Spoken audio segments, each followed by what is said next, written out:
फ़हीम ने ही शुरुआत में 50 से 60 लोगों को इकट्ठा किया था और जाकर बजरंग दल और वीएचपी के खिलाफ एफआईआर दर्ज करने की बात कही थी कि उसका आरोप था कि जो हरा कलर का चद्दर है जिसे जो है जलाया गया है, उस चद्दर पर आयतें लिखी हुई हैं जिससे मुस्लिम समाज की भावना जो है भड़की है। और इसी मामले को लेकर उसने पुलिस स्टेशन का घेराव किया, वहां पर भीड़ इकट्ठा की और एफआईआर दर्ज करने के लिए कहा।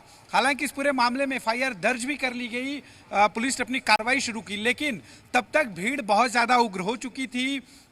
बस जो है रोज़ा खोलने का इंतज़ार किया जा रहा था। इफ्तार होने के बाद जो है नमाज पढ़ी गई और नमाज पढ़ने के बाद जो मॉब है वो अलग अलग हिंदू बहुल इलाकों में घुसना शुरू की, पथराव शुरू हुआ, गाड़ियों की आगजनी शुरू की गई, गाड़ियों में तोड़फोड़ शुरू की गई, पुलिस वालों पर हमला किया गया।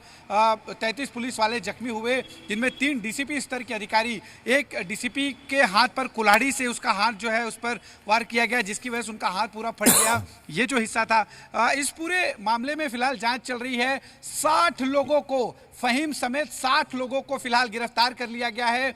100 से 120 या 150 के आसपास लोगों को आइडेंटिफाई किया गया है। करीब 1250 लोगों को इस पूरे मामले में जो है आरोपी बनाया गया है। 150 के आसपास नामजद आरोपी हैं जिनको आइडेंटिफाई कर लिया गया है। 60 लोगों को उसमें से गिरफ्तार किया गया है, बाकियों की तलाश चल रही है। आपको बता दें कि करीब 150 के आसपास सीसीटीवी कैमरों की मदद से, साथ ही जो मोबाइल से बनाए गए फुटेज थे उसके आधार पर साइबर सेल जो है नागपुर पुलिस स्टेशन की, नागपुर कमिश्नरेट में जितने भी साइबर सेल पुलिस स्टेशन है, अश्विन यानी कि जारी है आरोपियों को ढूंढने की। यही वो पॉइंट था, यानी कि थाने का घेराव करना, फ़हीम के द्वारा वहां पर लोगों को बुलाना, उसके बाद यहां से मामला बिगड़ता गया, वहां पर मॉब जुटती है, उसके बाद दंगाई रात को शहर में कोहराम मचाते हैं। जी बिल्कुल, देखिए सबसे महत्वपूर्ण बात यही है कि फ़हीम ने ही शुरुआत में जिन लोगों को इकट्ठा किया, उसके बाद से ही जब एफआईआर दर्ज हो गई, धीरे धीरे इस बात को फैलाया गया। जो 50 से 60 लोग थे, जाहिर है कि उन्होंने ऐसे कई लोगों से संपर्क किया होगा, कई लोगों को व्हाट्सएप वीडियोस भेजे होंगे।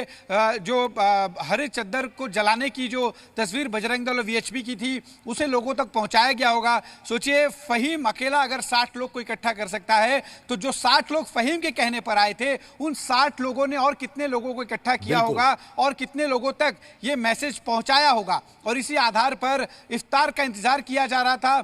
जैसे ही बाकायदा जो है इफ्तार होती है, उसके बाद नमाज पढ़ी जाती है और नमाज के तुरंत बाद यह हिंसात्मक घटना करीब 7:30 बजे के आसपास शुरू होती है। इसी से आप अंदाजा लगा सकते हैं कि एक बड़ा रोल कहीं ना कहीं फ़हीम की तरफ से रहा इस घटनाक्रम जो है हुआ है, जिसकी वजह से अब सवाल यह है कि क्या फ़हीम ही एक पूरा बड़ा मास्टरमाइंड है या फिर फ़हीम के पीछे कोई और भी था जो फ़हीम को मोहरा बनाकर एक तरह से उसका इस्तेमाल कर रहा था। इसकी जांच की जा रही है। फ़हीम से लगातार एजेंसियां पूछताछ कर रही हैं, उसका क्या रोल रहा है, किस तरह का काम वो करता है और किन किन लोगों से जुड़ा हुआ है, कौन से संगठन उसके पीछे हैं, ऐसे तमाम जो है जांच फिलहाल पुलिस करने में जुटी हुई है।